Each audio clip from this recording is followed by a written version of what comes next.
Assalamualaikum warahmatullahi wabarakatuh. Halo semuanya, ketemu lagi dengan aku Ningsi Wulandari. Jadi kali ini materi yang akan aku bahas adalah teori sosiologi sastra. Nah, simak pembahasannya ya. Sosiologi sastra adalah penelitian suatu karya sastra terhadap hubungannya terhadap masyarakat, yakni masyarakat sebagai pembaca karya sastra, masyarakat sebagai pencipta karya sastra, dan penerimaan masyarakat terhadap suatu karya sastra.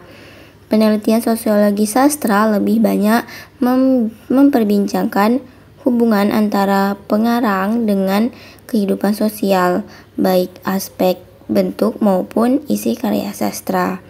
Menurut John Hale dalam Enda Suara, aspek sosial dalam telah sosiologi sastra itu mencakup yang pertama moral, yang kedua ada etika, ketiga keadaan ekonomi, 4 cinta kasih, 5 ketaatan beragama, dan yang terakhir 6 latar belakang pendidikan. Fungsi dan tujuan sosiologi dalam karya sastra. Tujuan sosiologi sama dengan ilmu sosial lainnya, tetapi seseorang melihat kejadian sosial dengan caranya sendiri. Fungsi yang digunakan untuk memberikan pengajaran sosiologi sastra itu antara lain: poin A. Fungsi sosiologi sastra adalah memperbarui dan membentuk kembali tradisi masyarakat saat ini. B. Sosiologi sastra itu berfungsi sebagai media hiburan masyarakat. C. Sastra dan sosiologi sastra telah menjadi titik batas antara hal-hal yang dapat diilustrasikan dengan contoh-contoh dan harus diganti atau tidak layak dalam penelitian. Hubungan timbal balik yang ada dalam teori sosiologi sastra yaitu dilihat dari sosiologi pengarang karya sastra dan sosiologi pembaca.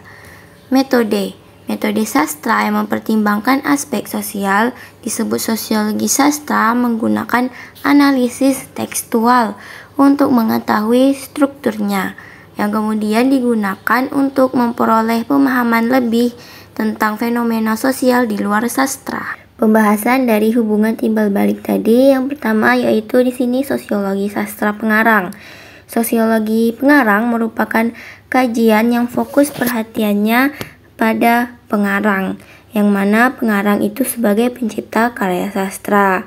Yang menjadi kajian sosiologi pengarang itu ada 6. Yang pertama, status sosial pengarang. 2. Ideologi sosial pengarang. Ketiga, latar belakang.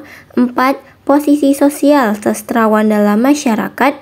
5. Masyarakat pembaca yang dituju. Dan yang keenam, mata pencaharian pengarang dan profesionalisme pengarang. Kita bahas satu persatu dari kajian sosial pengarang. Pertama, status sosial pengarang yang dibagi menjadi 3. Yang pertama ada ascribed status, merupakan kedudukan seseorang dalam masyarakat tanpa memikirkan perbedaan rohaniah dan kemampuannya. Lalu yang kedua ada achieved status, yang merupakan kedudukan yang diperoleh seseorang dengan cara perjuangan dan usaha yang disengaja oleh individu itu. Dan yang terakhir ada assigned status, merupakan kedudukan yang diperoleh karena pembenaran sebagai penghargaan. Kedua ada ideologi sosial pengarang. Ideologi sosial yang dianut pengarang akan mempengaruhi bagaimana ia memahami dan mengevaluasi masalah sosial yang ada di sekitarnya. 3 ada latar belakang sosial budaya. Maksudnya, masyarakat dan kondisi sosial budaya di mana pengarang itu dilahirkan dan berkarya.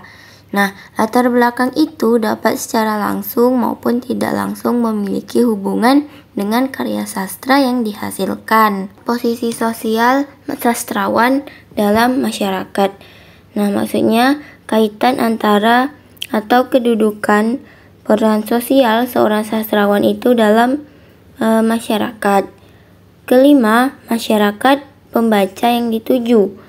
Maksudnya di sini dalam menulis karya sastra itu, seorang sastrawan tidak dapat mengabaikan masyarakat pembaca yang dituju agar karyanya dapat diterima oleh masyarakat. Keenam, mata pencarian pengarang dan profesionalisme pengarang. Nah, tidak semua sastrawan bermata pencaharian dari aktivitas menulis. Itu menurut Wiadamono 1973. Nah, itulah tadi pembahasan dari sosiologi sang pengarang. Di sini kemudian ada poin tentang sosiologi karya sastra. Jadi, fokus perhatian sosiologi karya sastra itu ialah pada karya sastra, tujuan serta hal-hal yang tersirat dalam karya sastra itu sendiri dan yang berkaitan dengan masalah sosial. Dan yang terakhir yaitu sosiologi pembacanya, yang merupakan salah satu model kajian sosiologi yang memfokuskan perhatian kepada hubungan antara karya sastra dengan pembaca. Analisis sebuah novel cermin jiwa dengan teori sosiologi sastra. Novel karya S. Prasetyo Utomo yaitu Cermin Jiwa merupakan salah satu novel yang mengangkat peristiwa sosial yang berkaitan dengan masalah sosial di masyarakat. Novel tersebut menceritakan tentang seorang dokter bernama Zahra yang mendapat tugas di sebuah desa di daerah Bukit Kapur. Pengarang mengambil latar belakang novel ini dari penolakan masyarakat adat di sekitar pegunungan Kendeng ketika menolak pabrik semen yang pernah terjadi pada tahun 2017. Kita bahas sosiologi pengarang. Yang pertama ada sumber ekonomi. Nah, berdasarkan biografinya, S. Prasetyo Utomo menulis karya sastra novel itu bukanlah mata pencarian utamanya. Ia merupakan seorang dosen di Universitas PGRI Semarang dan sudah puluhan tahun ia mengajar di SMA 13 Semarang. Kemudian latar belakang sosial. S. Prasetyo Utomo lahir pada tanggal 7 Januari 1961 di Yogyakarta. Pengarang ini berasal dari Jawa, seperti novel yang ditulis yaitu novel Cermin Jiwa yang digambarkan salah satu tokohnya yaitu Kodrat sebagai tetua adat yang mengenakan pakaian adat dan memiliki rumah adat Jawa Tengah. Kutipannya, kutemukan dia tak sadarkan diri dan teraniaya, kata Kodrat, berpakaian lengan panjang hitam, bercelana komprang, sedikit di bawah lutut, serba hitam. Ia mengenakan udeng, ikat kepala yang juga berwarna hitam. Berdasarkan kutipan tersebut, dapat diketahui bahwa latar belakang pengarang sebagai orang Jawa yang menginspirasinya untuk memasukkan adat Jawa ke dalam novelnya. Lagi karya sastra. Di dalam novel Cermin Jiwa, yang pertama ada korupsi. Nah, tindakan korupsi yang ada dalam novel Cermin Jiwa ditunjukkan pada kasus bupati yang menerima suap dari pihak pabrik. Aku memasuki kawasan pabrik. Seorang pejabat perusahaan itu membawaku ke ruangannya. Ia tak tertidur oleh sirupku dan ia menawariku sekoper uang. Aku menolaknya. Dia ingin aku berhenti melawan pembangunan pabrik.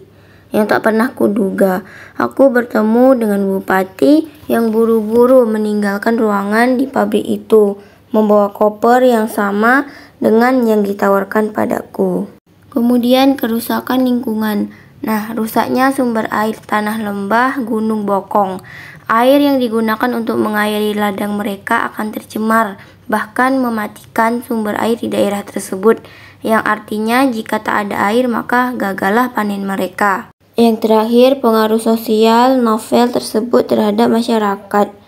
Menurut saya, membaca novel ini benar-benar melihat cerminan kehidupan yang dituangkan dalam sebuah novel. Novel ini pantas menjadi salah satu rujukan bagi kita yang belajar bagaimana menjadi manusia yang hidup dan bijaksana dari tindakan tokoh utama dalam novel ini. Itulah tadi penjelasan dari saya tentang teori sosiologi sastra. Lebih dan kurang saya mohon maaf. Terima kasih. Wassalamualaikum warahmatullahi wabarakatuh. Dadah.